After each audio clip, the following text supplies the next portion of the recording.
টেকনাফের বাহারছড়া ও শিলখালী এলাকার গহীন পাহাড় এখন মানব পাচারকারীদের ভয়াবহ আস্তানা। মালয়েশিয়ায় নেয়ার প্রলোভন দেখিয়ে রোহিঙ্গা ও স্থানীয়দের অপহরণ করে জিম্মি রাখা হচ্ছে, নির্যাতন চালিয়ে আদায় করা হচ্ছে মুক্তিপণ। অভিযানে ভুক্তভোগীদের উদ্ধারের পাশাপাশি পাচারকারীদের আটকের কথা জানিয়েছে কোস্টগার্ড। অবশ্য কঠোর নজরদারির মধ্যেও থেমে নেই এই সংঘবদ্ধ চক্র। রানা হোসেইনের তোলা ছবিতে টেকনাফের গহীন পাহাড়ের পরিস্থিতি নিয়ে রাব্বি সিদ্দিকীর বিশেষ প্রতিবেদন। সিলন টি রপ্তানিতে শীর্ষে। টেকনাফের এসব পাহাড়ে আস্তানা গাড়ে মানব পাচারকারীরা। মালয়েশিয়াতে পাঠাবে বলে এসব ভুক্তভোগীকে জড়ো করা হয়। কক্সবাজারের টেকনাফে গহীন পাহাড় এখন মানব পাচারকারীদের নতুন আস্তানা।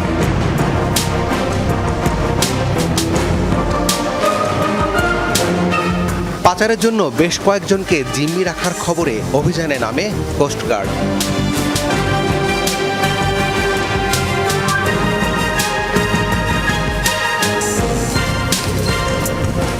এসব পাহাড়ে মালয়েশিয়ায় পাচারের উদ্দেশ্যে রোহিঙ্গাদের আটকে রাখার ঘটনা সামনে এসেছে একাধিকবার।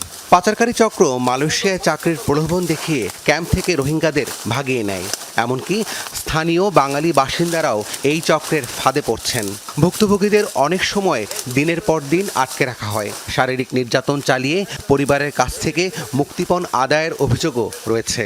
টেকনাফের বাহারছড়া, শিলখালী এবং শাহপরীর দ্বীপের মতো উপকূলীয় এলাকাগুলো মানব পাচারের প্রধান রুট হিসেবে ব্যবহৃত হচ্ছে। এখানে নিয়মিত চলছে বাংলাদেশ কোস্টগার্ডের অভিযান। তবে পাচারকারীদের অপতৎপরতা পুরোপুরি বন্ধ করা যায়নি। সাগর পথে মালয়েশিয়া পাচারের উদ্দেশ্যে পাহাড়ে আটক রাখা কয়েকজন রোহিঙ্গা ও বাঙালিদের উদ্ধার করা হয়। গ্রেফতার করা হয় বেশ কয়েকজন দালালও। তারা শোনালো মানুষকে ফাঁদে ফেলার গল্প। এ পর্যন্ত কতজনরে বোটে তুলে দিচ্ছেন? দিয়েছি 32 জন।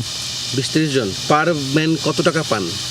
পারে ভাই একজন 30,000-40,000 টাকা করে ভাই। 30,000-40,000 করে পান।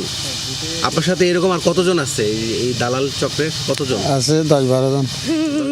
উদ্ধার হওয়া ভুক্তভোগীরা জানালেন মালয়েশিয়া পাঠানোর কথা বলে তাদের 2 দিন আটকে রাখা হয়েছিল। দুটি করলেব যে লাভালাইদের ডালালি নেই, মানুষই নেই। মেলেছিয়া ওই ওয়াচা তিরিচা বাতা নদে কিছু নদে দূরের মধ্যে ভরে থাকি। দাদারা বললো মানে বাসায় করলে এরকম বললো, এরকম বলে বাসা থেকে টাকা করছিল। কত টাকা দাবি করলো? আমাকে দাবি করলো মানে 1,00,000-2,00,000 টাকা দাবি করলো।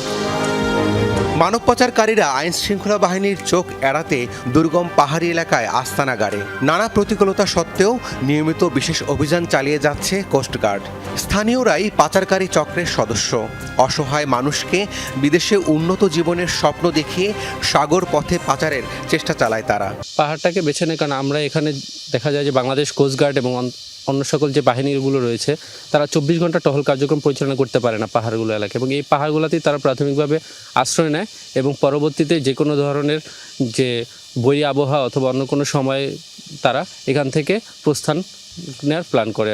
গত 1 বছরে কোস্টগার্ডের নিয়মিত অভিযানে 570 জন ভুক্তভোগীকে উদ্ধার করা হয়েছে। মানব পাচারকারী আটক হয়েছে 48 জন। টেকনাফের নূর হোসেন, রাকিব হোসেনের মতো অনেকেই বাড়ি ছেড়েছিলেন মালয়েশিয়ায় রঙিন জীবনের আশায়। তবে তাদের ভাগ্যে কি ঘটেছে তা অজানা। দিন দিন বাড়ছে এমন নিখোঁজ তরুণের সংখ্যা। বুড়োর লাইনে আমি তো জানি না স্যার, বুড়োর লাইনে গেছে আমি কোনো খোঁজখবর পাই নাই ছেলের। আই না জানি হরে গিয়ে হইনে আরি মানে কি মানুষ হদ্দে মালয়েশিয়ার বড় তুলছে আজও হইনে আরি। সমুদ্রপথে মানব পাচার রোধে 24 ঘন্টা টহল, আধুনিক প্রযুক্তির ব্যবহার এবং গোয়েন্দা নজরদারি জোরদার করেছে কোস্টগার্ড। পাশাপাশি স্থানীয়দের সচেতন করতে নিয়মিত চালানো হচ্ছে নানা কার্যক্রম। রাব্বি সিদ্দিকী, যমুনা নিউজ, টেকনাফ।